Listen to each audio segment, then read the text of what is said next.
Did you believe at this point that there really was such a thing as a general staff in charge of the KLA? No, I did not.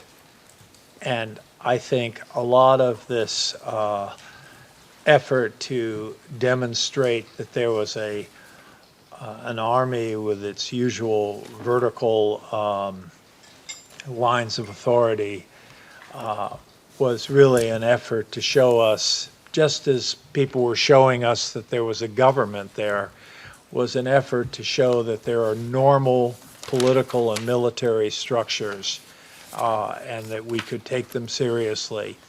And yet, as this paragraph shows, we couldn't get anything from them. And I think there were exercises really in people trying to show that they were more important sometimes than they actually were. So this was discouraging, but I might add, which goes beyond your question, that I made my views known to a number of people on the issue that I'm not sure that we're looking for something that really exists. Okay. Ambassador Hill, at this point, did you think the KLA was a vertically organized structure with a hierarchical organization? No.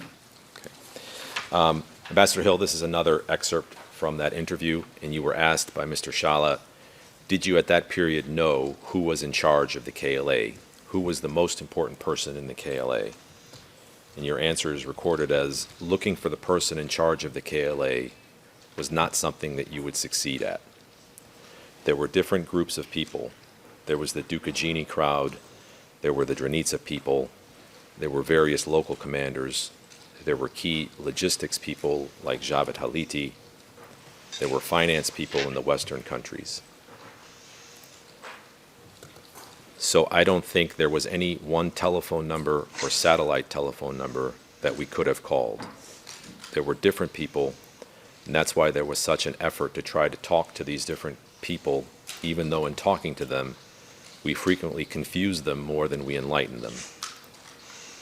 So when we started thinking there was more than one policy, etc., and then it gave life to sort of Serb paranoia that, gee, the U.S. is talking about reaching an agreement, the Hill Plan, etc., the real U.S. approach is to help the KLA with the military victory, etc., etc. Is that excerpt of your interview consistent with your assessments of the KLA at the time? Yes. This excerpt is consistent with our assessments of the KLA, and it also reflected our continued frustration at not finding any leadership that we could engage.